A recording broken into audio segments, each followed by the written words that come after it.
Okay, well, why don't we go ahead and get started? We may still have some more folks join us as we continue. My name is Annie Gill Bloyer. I'm an instructor of teaching English to speakers of other languages here at Northeastern Illinois University, and I also direct our academic intensive English program for speakers of other languages. Um, and we are so excited to have you all here today to learn about this really relevant use of technology in English language learning, which is using podcasts. I'll go through a little bit of housekeeping before we start with our presentation. The session is being recorded, so just please be aware of that. Please keep your microphone muted throughout the presentation. We will be having some breakout sessions later, so that'll be a great opportunity for you to unmute your microphone. But for most of the presentation, please do not turn your microphone on. If you know how to do this in Zoom, next to your name, you could write your role, for example, first grade teacher or university professor, whatever your role is. It might be helpful for us to know when we see each other who's in the Zoom room. There will be time for question and answers at the end of the webinar. So you can also write your question in the chat box, throughout the webinar, and then we'll look at the chat box at the end when we get to the Q&A. Or you can just hold your question for the end and we'll answer those at the end of the webinar. So just a little bit of housekeeping there. So on our agenda today, first we're going to hear some information from Education USA. We really want to thank Carolina Talantinian and Emilce Ruiz at Education USA in Argentina for helping us to promote this event. We're so grateful to collaborate with them in this way, and we will begin by hearing a little bit of information from them, and then we'll have a presentation on some research from our own Dr. Lugbek Nurmagomedov, our Associate Professor of TESOL here at NEIU. Next, we will have Gilad Summer and Sarah Dandeles, who are some of the faculty members in our intensive English program, which is called SAIL here at Northeastern Illinois University. They're going to share about how they have been using podcasts in their classes. We will have some breakout sessions, which will be an opportunity for each of you to share a little bit about your experience with podcasts, if any, or ideas you might be starting to have about how to use podcasts with your students. And then we'll share a little bit of information on the TESOL program and the SAIL program here at Northeastern Illinois University. And finally, we will end with some time for question and answers. So without any further ado, I do want to turn it over to Carolina to tell us a little bit more about Education USA in Argentina. Definitely. Thank you, Annie. Hi, everybody. This will be short and sweet. It's just for you to know that we exist, and so that you know who to refer to if you're planning to study in the U.S. or if you have students who are planning to study in the U.S. and you need to refer them to someone. My name is Carolina Talatinian, and I'm the Education USA advisor at the Fulbright Commission, and I coordinate all the Centers of Education USA in Argentina. What's Education USA? First, right? Let's talk about that a little bit. So Education USA is a U.S. Department of State network with over 430 centers in more than 170 countries, and our aim is to promote U.S. higher education, offering accurate, comprehensive, and current information about all the possibilities of studies in the U.S. In Argentina, let's pass it on to the next slide. In Argentina, there are 7 centers of Education USA, 3 in the city of Buenos Aires. I belong to the Comisión Fulbright, but there are 2 others, one in Icana and one in Universidad Católica Argentina.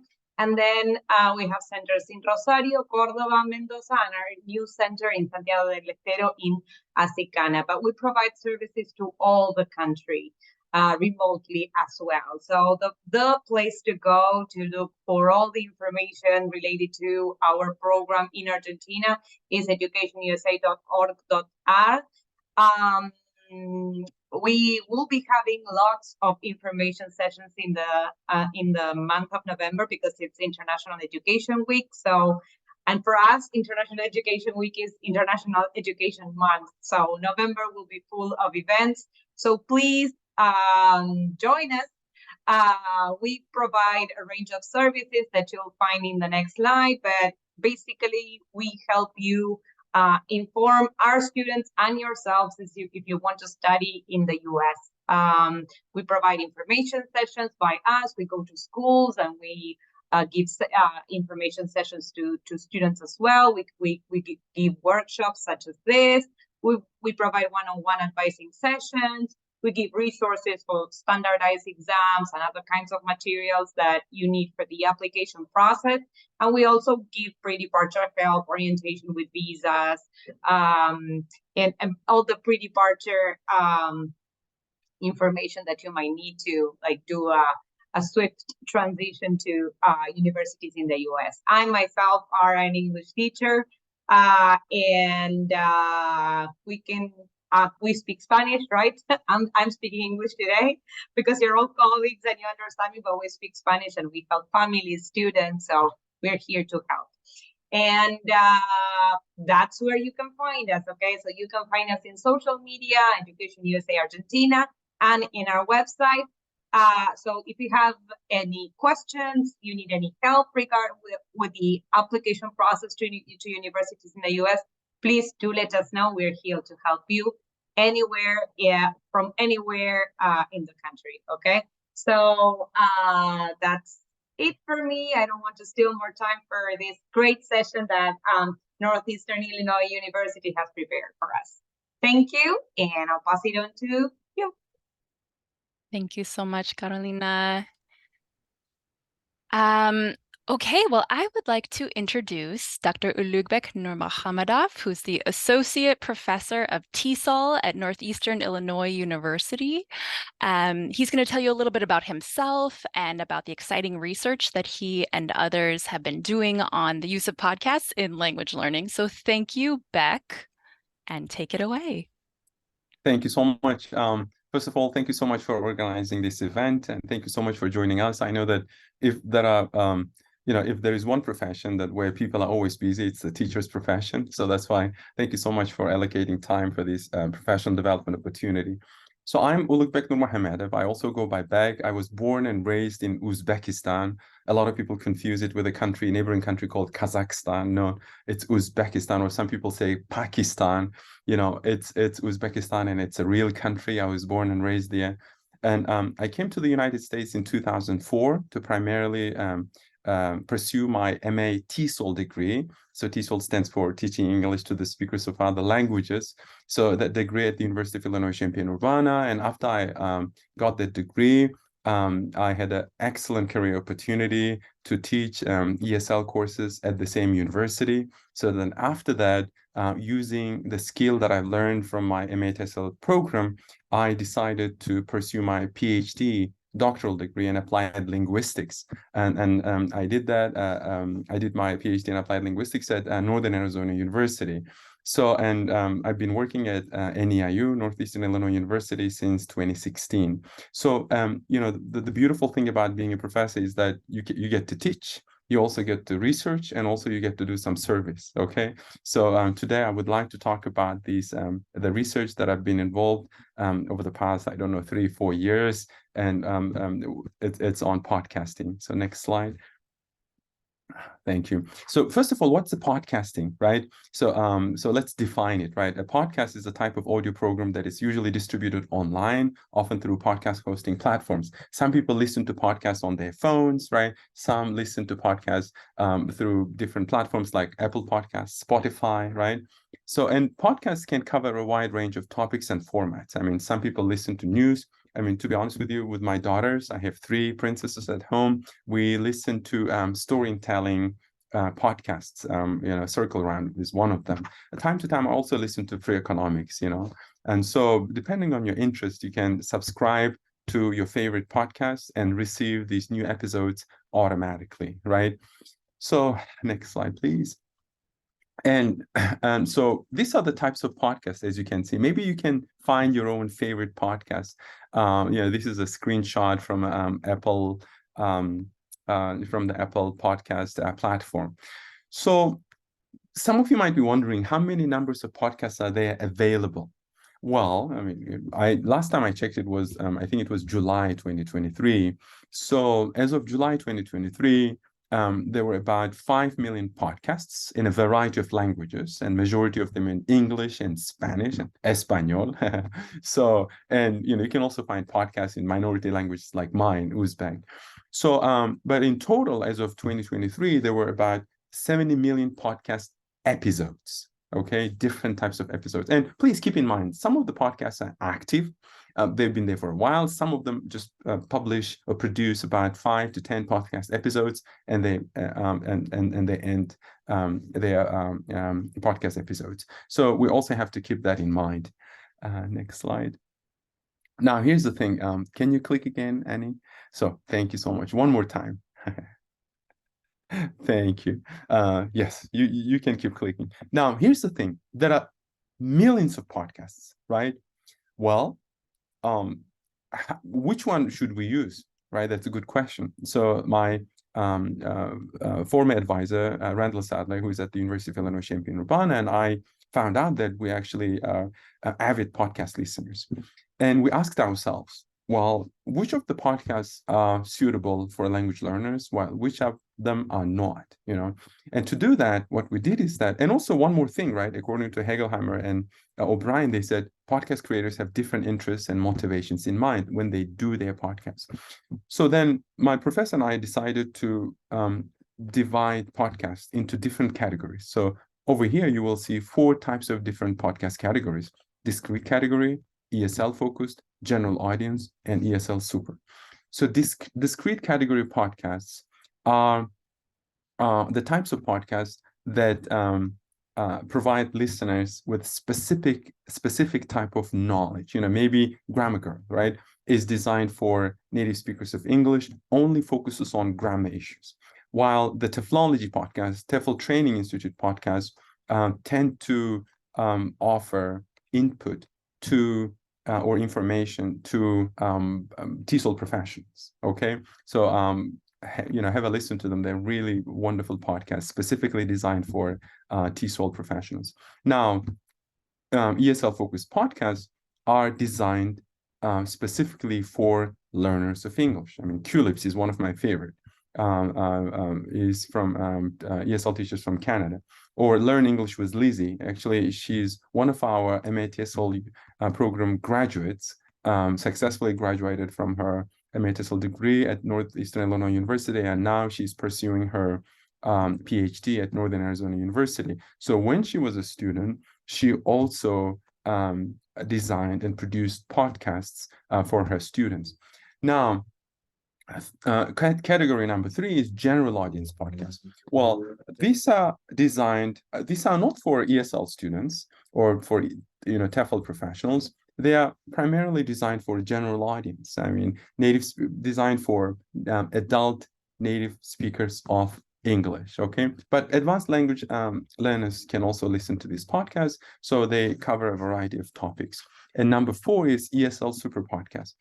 Probably you might have heard BBC Learning English, right? Or Voice of America Learning English websites. If you go to their websites, you will see a variety of podcasts designed for different levels of students, all the way ranging from low intermediate students to advanced. They also cover issues related to test-taking strategies when it comes to IELTS or TOEFL, and also to writing issues. So these are the podcast categories, okay? Next slide, please. Now, why researchers and teachers are interested in podcasts? Well, because they're convenient and portable. So when I usually listen to podcasts, I listen to podcasts when I'm doing the dishes or when I'm driving to school, right? As long as you have access to phone or computer, you can listen to podcasts. And also, if you think about the learners also, right, on campuses, they listen to different types of podcasts. So, and also podcasts enable learners to pause, skip, and slow down. As long as you have this gadget, you should be able to do that. I mean, what an excellent type of tool. And also the podcasts tend to be useful for EFL learners who get very little input outside of the classroom. I mean, this actually reminds me of my being in Uzbekistan. So, I didn't have access to a lot of good quality native speaker speech, right? Especially this is quite noticeable in EFL context. So podcasts, as long as the learners have access to the internet, which is important, they should be able to get a lot of input. And one thing we know about input is that it's very important for language learning and improving or honing all four skills.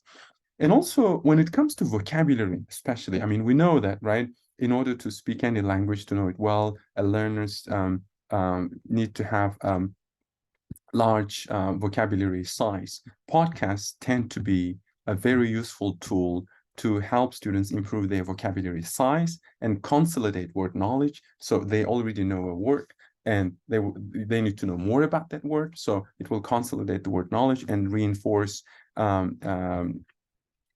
previously learned vocabulary. So the next slide. So now, because I was so much excited about podcasts, right? My colleague in Uzbekistan, I wanted to know how much vocabulary is needed to understand the words used in general audience podcasts, right? And maybe some of you already have subscribed to podcasts like Freakonomics, This American Life, Today Explained, How I Build This, TED Radio Hour, Hidden Brain, if you're interested in psychology, right? Invisibilia also, if you're interested in psychology and things like that. So, and anyway, so we wanted to know how much vocabulary is needed to understand general audience podcasts. To do that, we compiled transcripts from these podcasts and compiled the 1 million word corpus comprising the transcripts from these podcasts to answer that question. Now, here's the thing. What we wanted to know was that we wanted to know how much vocabulary is needed for good comprehension, good listening comprehension. And what does good listening comprehension mean? I don't want to go into details. Good comprehension means basically a listener knows about 95% of the words used in the podcast, okay? And also we wanted to know how much vocabulary is needed for high-level comprehension. High-level comprehension can be defined as a listener knows about 98% of the words, okay, used in the podcast. Now, according to our analysis, for a good level comprehension, a podcast listener needs to recognize about 3,000 word families plus the knowledge of proper names, marginal words, transparent compounds, and acronyms, okay? Some of you might be wondering, how come words have families? Well, words have families too. So word family basically, it's a group of semantically related words with the same root. Like, for example, it's assumed if a learner knows the word shine, a learner also knows its other members like shines, shine, shininess, shining, shiny, and shown, okay?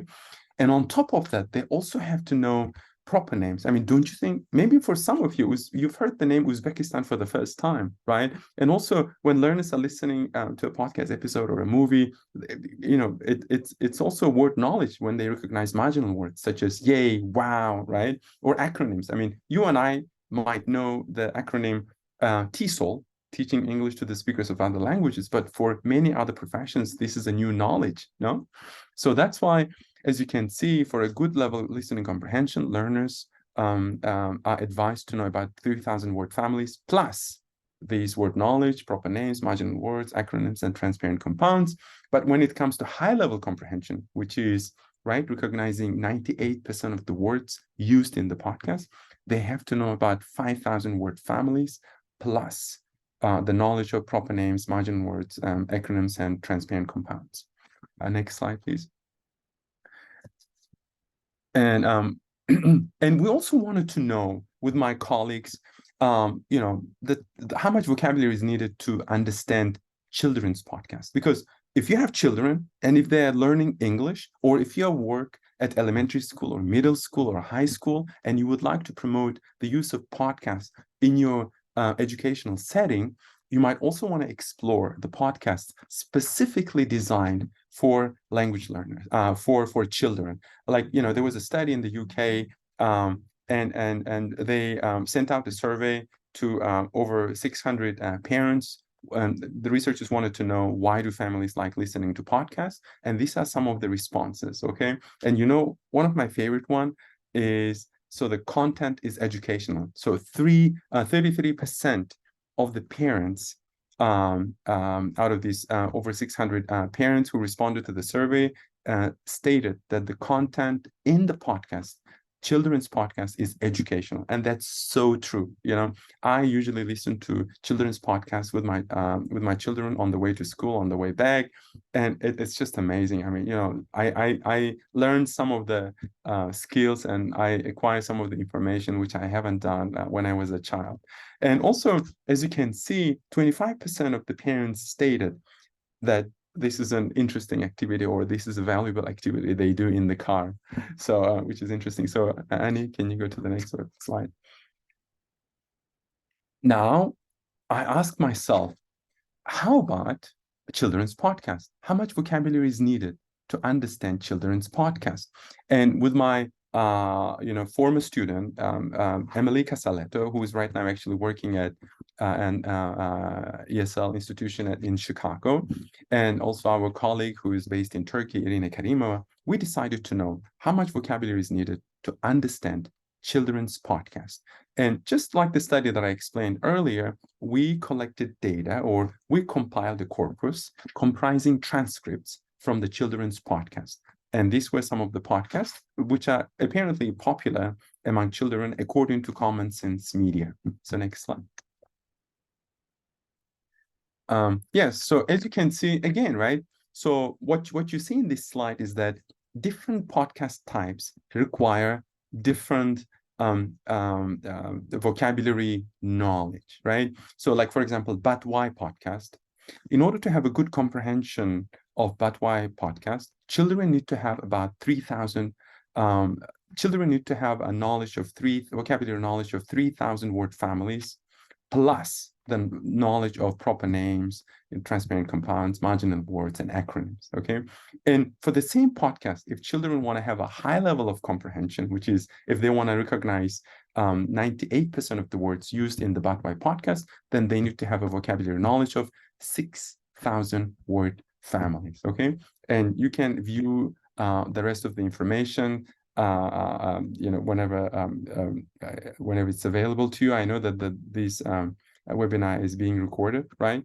So the last thing, some of you might be wondering, so what, Beck? And Annie, can you also please click?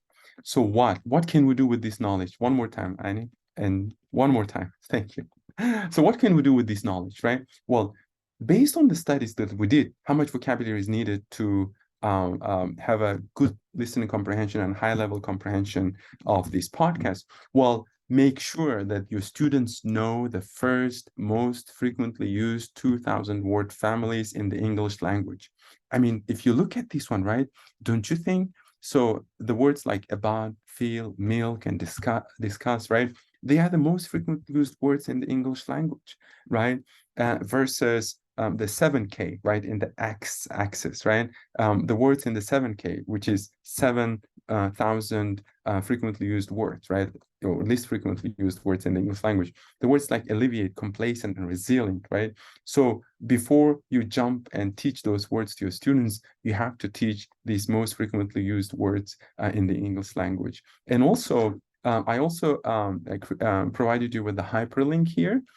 If you want to know how much vocabulary your students know, you can actually administer the test called Vocabulary Levels Test, which is freely available in Tom Kopp's website, Complete Lexical Tutor, or it's also freely available in Stuart Webb's website.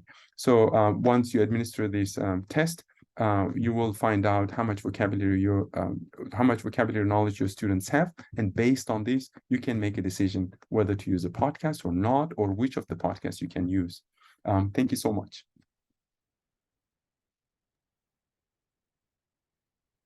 Beck, thank you so much for that presentation on your research and on how we might be able to use podcasts or think about podcasts for our language learners. That you've given us a lot of food for thought.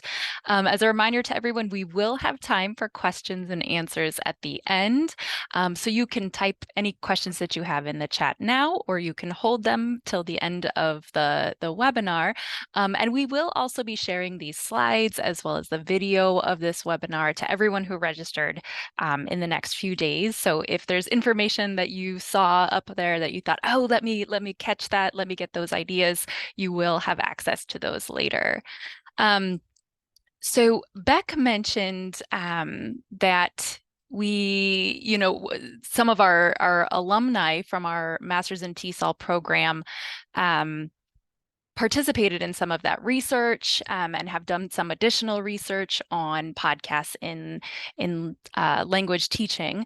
And another opportunity that alumni from our master's degree program here at Northeastern Illinois University is another opportunity that some of them have is teaching in a university intensive English program.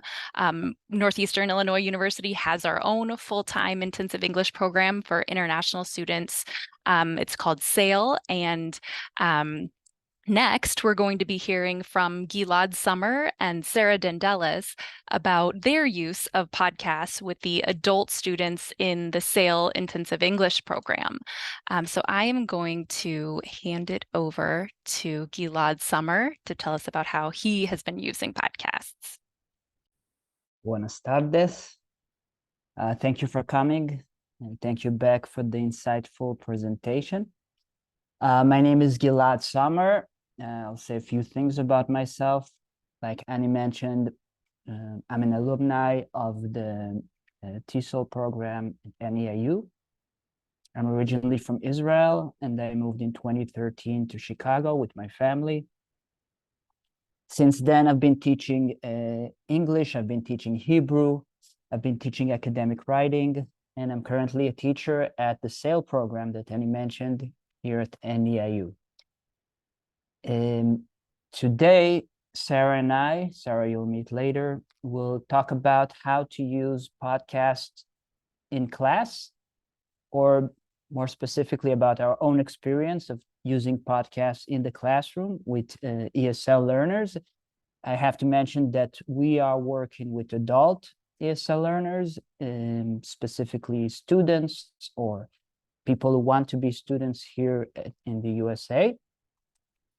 I'm going to focus on using podcast as an input, podcast listening class, and Sarah later will focus on production of podcasts in the classroom.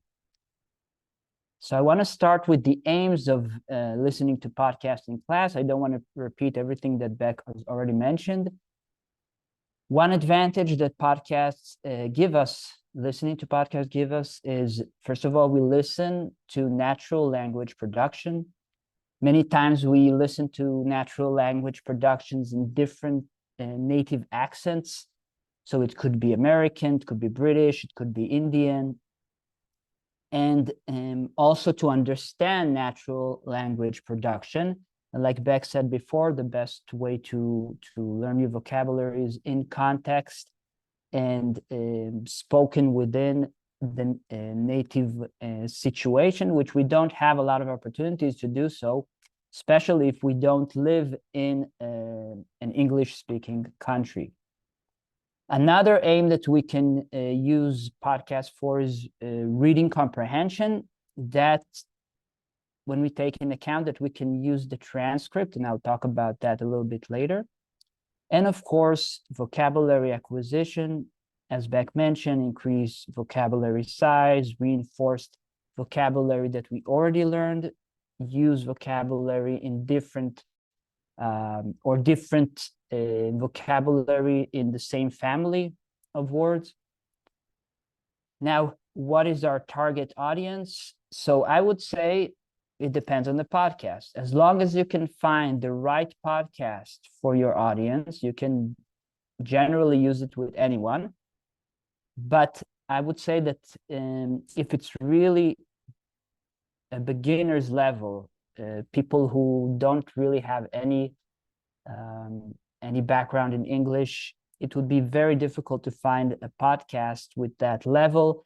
So I would say that the best target audience for podcast listening would be intermediate and above, although there are podcasts that are intended for beginners. Annie, please, next one. Thank you. Preparation is the key to success, Alexander Graham Bell. I think that the most important part of using podcasts in the classroom is the preparation. If we come well prepared to the classroom, I think there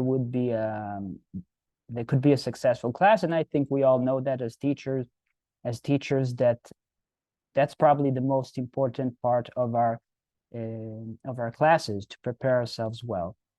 So the first thing we have to do is to choose the right podcast. That depends, for example, on the topic. So I tend to connect the podcasts I choose with a general theme or topic we are discussing in class. So for example, right now we are talking about solving problems in our world. Could be environmental problems, could be social problems. That's part of our topic right now.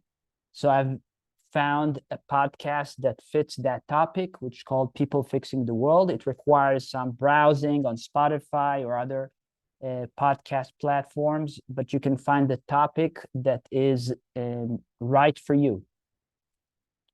The level of the podcast, and this is where we have to pay a lot of attention to vocabulary size, and this is what Beck mentioned before, because I would say that in order to really benefit from listening to a podcast, you need to have at least 85 to 90%, if not more, of the vocabulary already known in advance. That means that students need to know at least 85 to 90% of the vocabulary already, because if there are too many new words, they're going to get lost.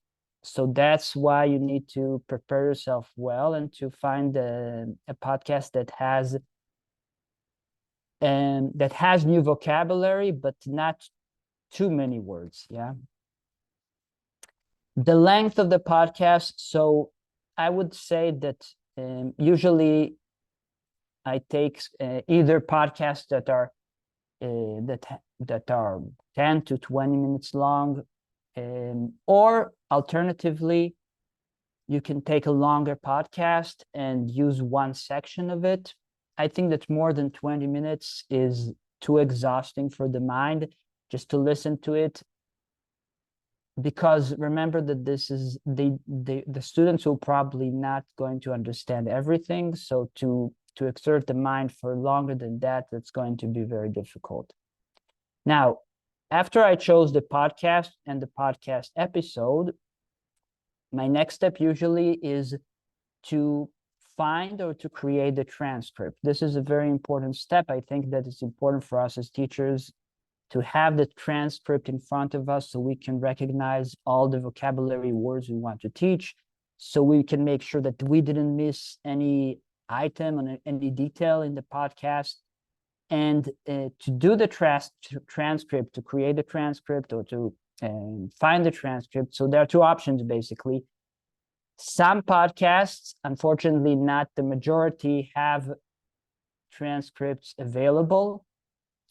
But if a podcast doesn't have a transcript available, then what I do, I personally use an AI tool called Otter AI.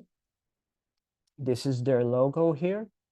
So Otter is a AI tool that you can play back recordings to it, and it will transcribe it. Now, of course, it requires review, but it's much, much, much more efficient and quicker than doing it yourself. Because if you sit down and transcribe a podcast, 20-minute podcast, that's going to take you at least 3 hours. So I'm sure you don't have that time. So Otter AI is a great tool for that. Reviewing it will take a few minutes, and then you will have the transcript for the podcast. Now, in addition to the transcript, we also want to have some learning material, exercises, questions. Of course, you can come up with them yourself. I do that, but I also use another AI tool to do that, which you probably are familiar with. It's been a lot in the news. It's called ChatGPT. And what I do, I use ChatGPT to analyze the transcript, to suggest, and I emphasize the word suggest, questions, whether multiple choice questions or general questions. It can also create questions about vocabulary. I will show you an example in a second. Now, one thing I want to say about AI is that we have to be careful with it. Since we are in Halloween, I can tell you a horror story, and that happened to me. It's a real life horror story, yeah? So I was in the hospital a few days ago getting some test, and part of that test was required an injection through IV of some contrast material. Now, the nurse just connected the IV, and she put this kind of machine that connects the IV, that pumps the material into my vein, and she left the room. And while I'm getting this thing pumped, I'm starting to feel pain in my arm. And I'm thinking to myself, is this normal? Is this something normal? And eventually I called the nurse, and she came here. She came in the room. She was a little bit in panic, and then she took it out, and she said that she accidentally pumped the material into the muscle. Now, why am I telling you this horror story? Not to scare you about going to the hospital, but because we have to be careful with the tools we use.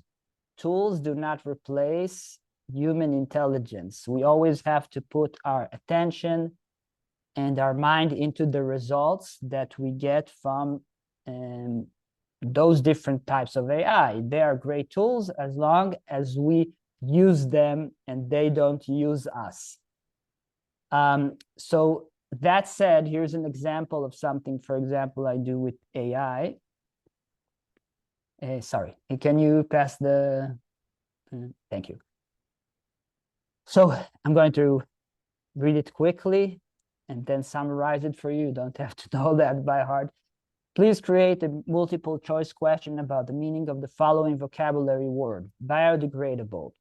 So this is a real life story. So this is something I'm using now with my group, because we're working again on problem solving, environmental problem solving, and so on. The format of the questions will be as follows. For each vocabulary word or phrase, present 3 very simple sentences using that specific word or phrase correctly in context, italicizing that word or phrase. After the 3 sentences, present 4 possible answers for the meaning of the word. Now, you have it recorded. You can copy it. No copyrights. Use it if you wish. You can also change different things here to make it more specific to your need. For example, instead of very simple sentences, you can write first grade sentences, first grade level or kindergarten level, whatever you need. Can you please, yes. So what I asked ChatGPT to do is basically this: to show a new vocabulary word, to present 3 simple sentences that show it in context, because we know that the best way to learn new vocabulary words are in context, and then to give them possible answers from which they can sort of choose what is the meaning of the word. It's a multiple choice question, basically, but they understand the meaning of the word, not because I'm telling them the meaning of the word, because they've been reading the meaning of the word in different sentences and different uses in context, and they can figure it out themselves. So that's one thing I do. Before we listen to a section of the podcast, I give them, let's say, a few questions about some new vocabulary words that exist in that section of the podcast. Annie, thank you. So now that I have the transcription and I have the questions, basically what I do with them. And this takes basically, I take about 45 minutes for this part, or an hour, 45 minutes to an hour. Of course, it can also be divided to several classes. The first listening is listening to the whole thing, so the whole 20 minutes, 15 minutes. And the goal is general comprehension, what we call getting the gist of it, yeah? Usually that is followed by some general questions. I would also say that sometimes before listening, if I think it's necessary, I also prepare them to what we're going to hear. So I'll tell them a little bit about, let's say, the country we're going to hear about, or the topic we're going to hear about, just to give them a sense of what we're going to hear about. And then we listen to it for the first time. We have some general questions, either written down, or maybe I have a dialogue with them or discussion. And that's for the first listening. And then after we finish discussing it, we can either do it in the same class or the following class. We have a second listening where we get into the details. You can also divide those 20 minutes into sections. So let's say 5 sections, and then you can listen again to a specific section. And then they get questions about specific details. This could be vocabulary words that are used in that section. This could be questions about the content of that section. We can discuss that section, what exactly is meant, what happened in that section. It depends on the content. And often I also read the transcript together with them to see if the questions are correct, if they got the questions correctly. So we read the transcript together, which is also a great practice of reading comprehension, because they learn a lot of local expressions, things that they usually won't get in the normal textbooks that they usually have. And I think that's what I have. Can you pass to the next one, please, Annie? Yeah, so this is what I have about the listening in class, and I pass the mic to Sarah. Thank you, Gilad, and thanks so much, Beck, for the research information. That's so fascinating to me, because for me as a teacher, I really look at making podcasts as a task-based activity that helps the students with a number of different things. But my main aims when I'm doing a podcast project is that they will develop advanced speaking and oral presentation skills, focusing only on the audio rather than doing a presentation standing up in front of the class. It also allows them to really listen closely and to often imitate the natural language of podcasters. Often they're listening so many times to podcasters that they kind of, learn the ways of being a podcast host. And you'll hear it when I play some examples.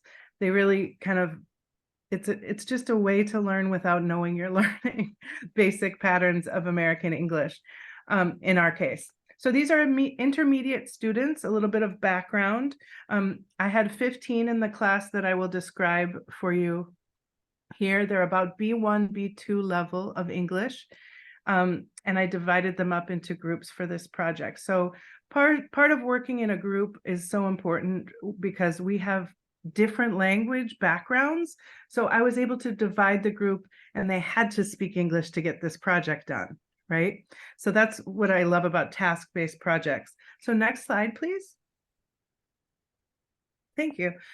So I would suggest if you're doing podcasts for the first time, give yourself double or triple the amount of time to prepare the students for making their own podcast.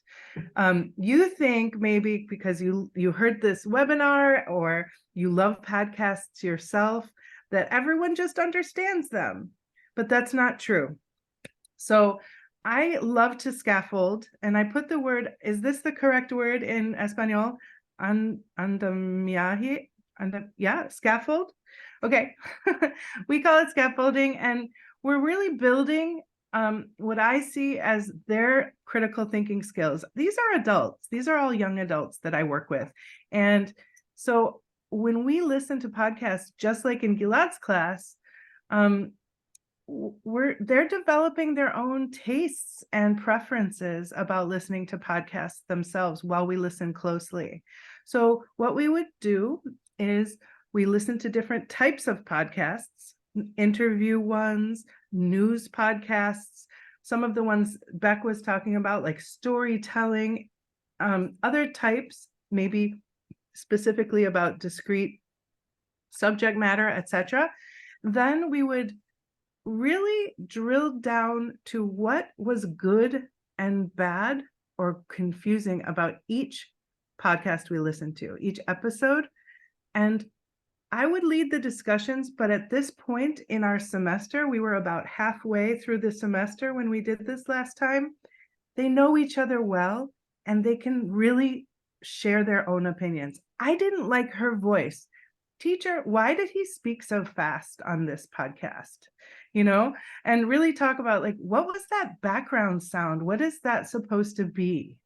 You know, and we could really talk about what we were listening to. So next slide. So what's happening in the class at this point, kind of the meta, is that while we're analyzing that content and what we hear, we're also internalizing speaking presentation skills and quality of sound. Okay. And I think that that is the key, is that I'm not telling them to listen to intonation or which sounds are louder, but they're getting that. They're getting the content from the voice of the podcaster. So I selected groups of 3 to 4 students from various language backgrounds. One group, as you'll hear, had 2 people from Mongolia together, but I had 5 that semester, so I had to keep some of them together. And the assignment was to create a multi-episode podcast on one subject, general subject, but with multiple episodes. So that way, each student could they could choose to work on all of the episodes together, or each student would have one to work on by themselves. So we used our class time to do that, and they also had to work outside of class. Next slide, please. I'm going to go a little faster. What you would need to do this, I simply Googled storyboard templates and started handing those out and saying, plan your podcasts. Let's have a half hour right now and do it in class. And so we used those templates. I also let them use different rooms in our building that were quiet if they wanted to go with their group and be separate and have some quiet to do the recording. Most students just use their phones, and it sounds pretty good. I bought a USB microphone that was very inexpensive, and that helped for some of them to block out background noise. And then I'm going to share with you a link in the chat of a free sound editing software that you can download, and it's called Audacity.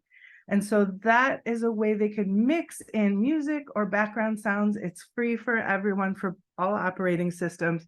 And I really like it. I learned about it from Beck. So thanks, Beck.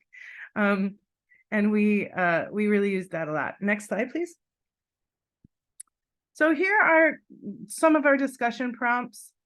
Here's the types of podcasts we listen to that class. Next button. And then here's some of my questions I would start our discussions about. Like, what did you notice? You know, very open-ended questions to encourage them to become the experts and the critics. Next slide. And here's our our assignment. So I gave them a very simple assignment. It's your choice of the theme. You could be the hosts, the guests, the producers, but everyone needs to work together. I gave them the due date and that there must be 3 or 4 episodes in the series. The minimum was 3 minutes each, and we ended up with more. All of them did 5 episodes. They did more than they were supposed to. So that was great. And next button. So again, this is just some reminders about it. Next one. Thank you. Here's the results. So if you, I don't know if it'll work, but maybe you can share.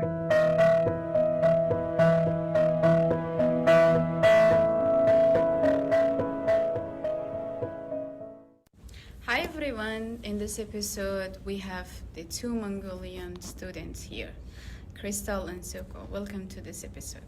Hi, thank you. We are going to talk about education life in Mongolia, and that's why we have these 2 students from Mongolia. And I want to start with Suko. Can you share your education experience in Mongolia with us? Of course, I will do that. So, like in education in Mongolia, they have some different things. Maybe I think because This is the, like and the from next my one starts experience- about now. First of all, Yeah.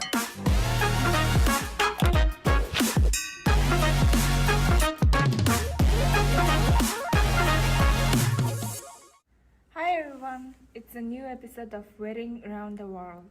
We have a guest who will introduce Korean wedding traditions. Today we're gonna talk with Bibi. She's from South Korea. Hi Bibi, how are you? Hi Saranai, I'm good and I'm very glad to be here. Thank you for inviting me today. It's my pleasure. First of all, how can you define a Korean wedding in one word? I'll say it's colorful. Colorful? That's interesting. Could you explain it more? Sure. So as you can hear, they really took on the roles of being a podcast host and a podcast interviewer. They enjoyed it very much, and I loved listening to them. They, without explicitly explaining how to make it good, they made these great. They chose their own music. They learned how to fade it in and do it. And I think their presentation skills all improved from doing this. So next slide, I just wanted to share some of the podcasts that we recommend that Gilad and I talked about using.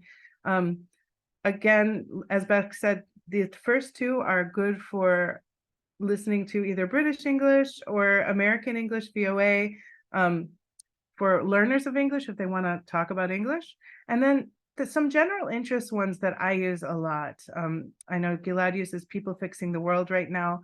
I use TED Talks daily. It's a shorter one, which is great because they're 5 to 10 minutes. And students can listen again and again if they want to. This American Life and The Moth are both former radio shows here in the US that became podcasts when that became popular. They are wonderful, and they are good for higher levels because the English that they use, it's normal people speaking, lots of normal dialects, and people speak pretty quickly on those 2. But I wanted to include This American Life because there are so many episodes and they are all transcripted already. So if you look online, you can find those. So that's it for me. I'm sorry that we are running a little late, but maybe we have time for some questions.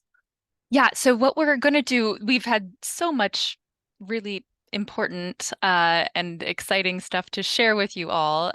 We are going a little bit long, so I think what we'll do is we'll skip the breakout rooms, unfortunately, but we do want to leave time to answer your question and answers, or answer your questions.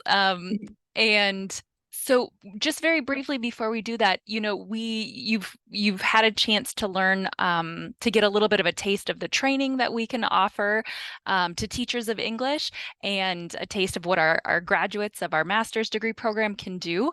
So we wanted to just very briefly share a little bit about our university's programs. Beck is going to tell you a little bit about our TESOL program. So yeah, thank you so much, Annie. Thank you so much, everyone, for staying with us. So yeah, I'm actually proud that I'm a faculty member in the TESOL program at Northeastern Illinois University. I'm even, more grateful and happy because today in our webinar, I'm actually co-presenting with my colleagues, Annie, Sarah, and Gilad. I mean, they were all students in our TESOL program, and now we are collaborating, working, and presenting together. So, so I'm very grateful for that. And so, our program, TESOL, is a credential from a U.S. university. And with the TESOL degree, you can do a number of, you will be given a number of valuable career opportunities.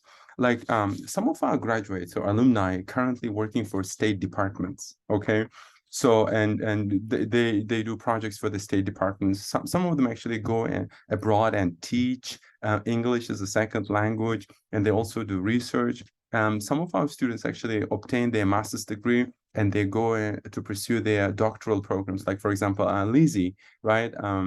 She's right now at Northern Arizona University. We have another student who is currently doing her PhD at the university in Chicago. At the DePaul University. So and so some of our students stay in the Chicago area and teach English as a second language, and some of them teach in literacy programs. And we also have students, our alums, who have published their own books, and so they become authors, okay?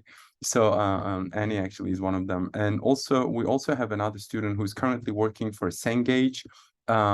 She manages the Cengage National Geographic publisher, and so every time I go to TESOL International or our local ITBA conference, I actually run into her because she's a Cengage or National Geographic representative. So you have an array of career opportunities once you have a TESOL degree at a US accredited university. So in order to successfully graduate from our program, you need to take 12 courses, okay? And this, I mean, if you want, you can finish it in 1.5 years, but typically it takes about 2 years, okay? So we also offer summer courses, by the way. A lot of universities don't offer summer courses, but we offer summer courses as well. And we have like hybrid courses, online courses, as well as in-person courses.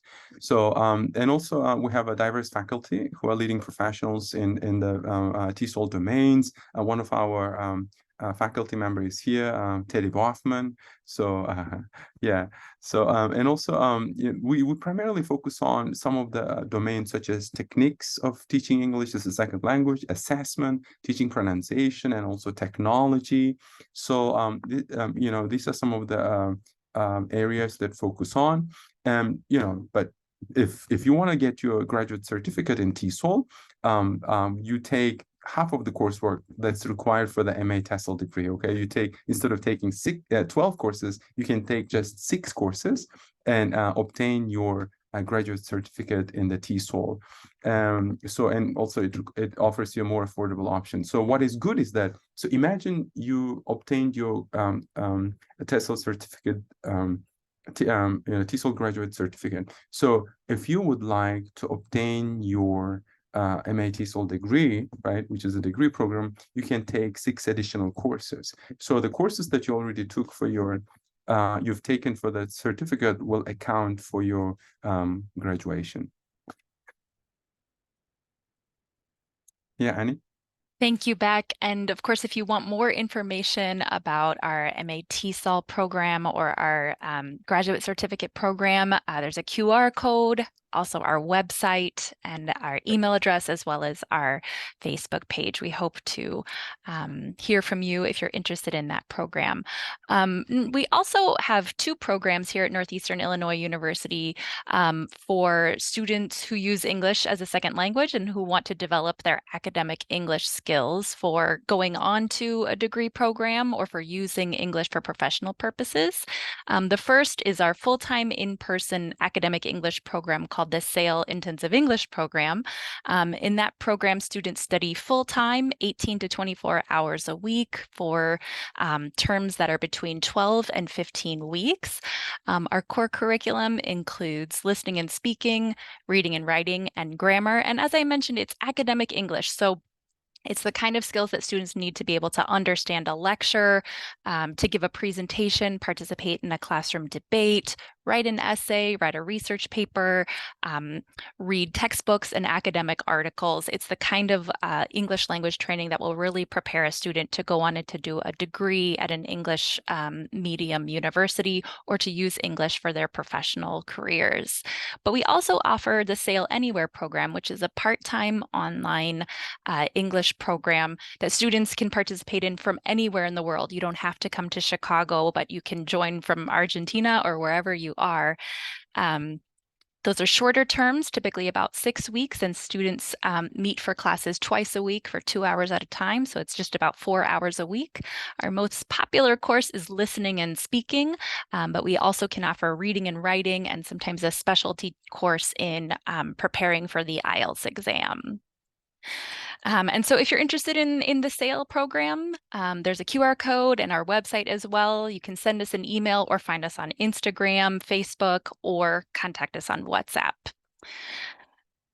Finally, the moment you've all been waiting for, question and answer. So we thank you so much that you've sat through this whole presentation on using podcasts as well as on a little bit about our programs. And now we'd love to hear from you. If we had had time for breakout rooms, we would have, given everyone an opportunity to share about do you listen to podcasts? Have you used podcasts with your students? Do you have new ideas about using podcasts? So we welcome those comments as well as any questions that you have for any of our presenters, for Beck, for Gilad, or for Sarah. And you can type those questions in the chat, or at this point, if you want to just unmute your microphone and ask your question, we welcome you to do that.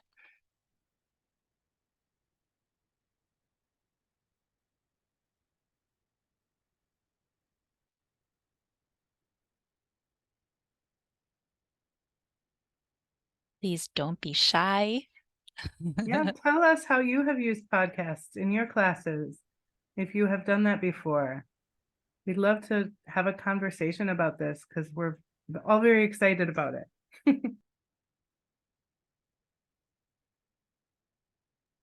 It generally takes one brave person and then the conversation starts. Yeah.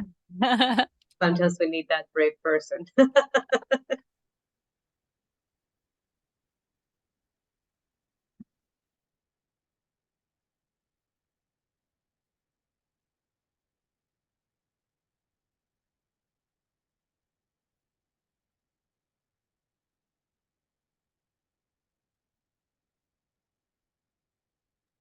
Well, while people are thinking about the question, I just want to let you know. So the research component of the podcast, so if someone has any questions or would like to read the details, how the corpus was compiled, how the podcasts were selected and things like this. So feel free to email me or Annie or and I would be very happy to share the publication. So because the slides that I described during this webinar, you can also read them in the form of a publication. Okay, so thank you. And Beck, maybe you want to put your email address in the chat if anyone wants links to the publications. We will be sending out the slides as well as the recording of the webinar. But if you want those specific publications, please reach out to Beck. I see that Judy has a question. So I'm happy to share and be the first brave one. I joined the webinar today. Actually, I am a graduate of NEIU in the linguistics area. But I took many TESOL courses and was trying to decide, but very similar. So I support the program completely for anyone who has not yet done it. But in my work, I use podcasts daily, weeklies. And I wanted just to kind of hear some other uses because not a lot of other people do it. And I've actually done quite a few presentations on using podcasts myself to help with listening skills. I do it a little bit differently than I heard today. I use podcasts and I actually stay away from the transcripts. And I try to incorporate, it's just a different belief, but I liked hearing today how people do use the transcript. I use podcasts, though they work very nicely at higher levels. I also try to incorporate them into a lower level as well. And I teach podcasts. I give students 6 or 8 different recommended podcasts. And the couple that were recommended, This American Life, VOA Learning English, and there's another one that was mentioned. I use those. Those are a few of the ones that I like. And I recommend others as well. There's another one called 7 Good Minutes. And the podcasts are just 7 minutes, and they're a little bit easier to understand. They're kind of more on life and mental health and kind of those ideas, so people can relate to those a little bit better. And the way I teach podcasts is on a 2-minute interval. So at first, I try to let students know that it's a real way, as Beck shared, it's a real way to acclimate yourself to hear the accents, the language, and just to expose yourself and not to be afraid is the biggest hurdle, and to listen to 2 minutes at a time and check. So whatever podcast, try to pick a podcast in the very beginning. If it's 4 minutes or 5 minutes, sometimes it's 7 minutes. Don't worry, they don't have to listen to the whole thing, but chunk it up and listen to 2 minutes at a time. So they listen to 2 minutes, they check their understanding, they add a minute, they check their understanding. I show them that they can change. What's really important when you listen to podcasts is to teach students, I believe, that you can change the speed of the podcast, and many podcasts can go lower in speed, that you can go rewind, go forward. And so I think those elements in listening to a podcast are really important. And I love tying in questions. Once I assign it, I say, come on into class, and I do very similar questions. What did you like? What didn't you like? What do you think? And we really try to bring in those questions and help students talk about it at more of the advanced level. The students are able to say a little bit more what it's about. But as long as they're gaining a little bit more element for their language skills, I think podcasts at any level really work. Judy, thanks so much for those insights. I think that's really helpful. And I appreciate that you said, I don't do the transcript. I go a different direction with this. I think that there's a lot of room for using these in a variety of ways. Yeah. I see that Eleonora Salas asked, what kind of tasks do children perform when working with podcasts? I know that and Beck responded that, his research examined the vocabulary knowledge necessary to understand children's podcasts, but he hasn't used them with children as language learners per se. And I'm wondering, Sarah or Gilad, obviously the two of you both teach adults, but can you maybe think or talk about ways that these might be modified, some of these activities might be modified fairly easily to be appropriate for students who are kids? Yeah, I used to teach, but in my previous life, I used to teach children's art, and we used books. So we did literature-based art. And I would say listening to, there's so many, it's not a podcast, but one thing you can listen to online, and there are podcasts of stories, is stories. I think with children, listening to stories online and in the podcast and radio world would be so enriching for them.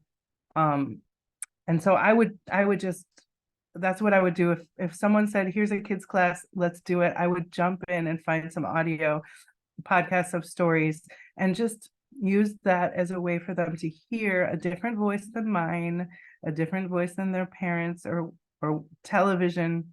And I would use stories and talk about what's happening to these people, just ask some questions and make it really fun, like kind of story time, but that they can then take home and listen again and again after whatever time we are together. Because the beauty of podcasts for me is that they're so portable and they're so replayable for the students to really get into it if they love them. So that's what I would do.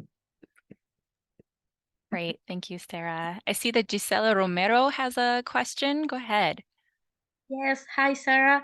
I wanted to ask you if you have any suggestion or maybe you have developed any technique on how to group students when you are in a multi-level class and you have weak students and strong students? How do you deal with that? That Gilad might have some insight on this too. We do always have at least two, sometimes 3 levels in each of our classes here. And they're quite different in terms of being able to understand what they're listening to. So one piece of it is that replayability. I'm teaching the lower level group right now, which is a group of maybe A2 and B1 students.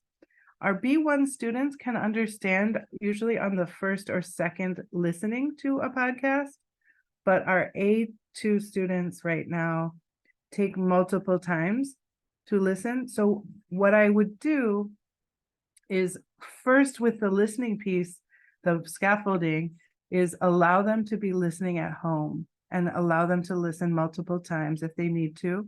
And most of the podcasts, you can adjust the speed and go to 0.75 speed instead of 1. That's so helpful for them at lower levels. And then when it's time to break them up into groups, I would definitely try to pair a higher level and a lower level student together. I always do. We are adults here in our program. They're young adults, usually college and graduate school age, and they're learning so much from helping each other and from interacting and working with each other that pairing them even across multiple levels, 3 different levels, is really helpful for everyone. They're so generous. And Gilad, would you add anything to that? I agree with everything Sarah said. I would just add that for me, the transcript is a tool to sort of focus on difficult vocabulary and to make sure that everyone understands every part of the podcast before moving on. And that's the only thing I have to add to what Sarah said. That's great. Thank you, Gilad. I saw also that Andrea Aguilera asked, what podcast do you suggest for business people? And Beck suggested several, including TED Talks, Freakonomics, The People I Admire. And he also said you can go to Apple Podcasts or Spotify or Stitcher, which is another podcast platform, and type business. So you can put in a topic or a theme that you're looking for, and it will generate a number that are related to what you're looking for. Gilad or Sarah, I don't know if you have anything to add in terms of thinking about business related podcasts. Maybe that's enough. Also, Eleonora noted, we use podcasts to help our students develop their note-taking skills in prep courses for international exams. Yes, absolutely. There's so much listening that is necessary for TOEFL or IELTS or any of the other big academic English proficiency tests. And so using that as audio that's useful for developing note-taking skills, that's absolutely a great idea.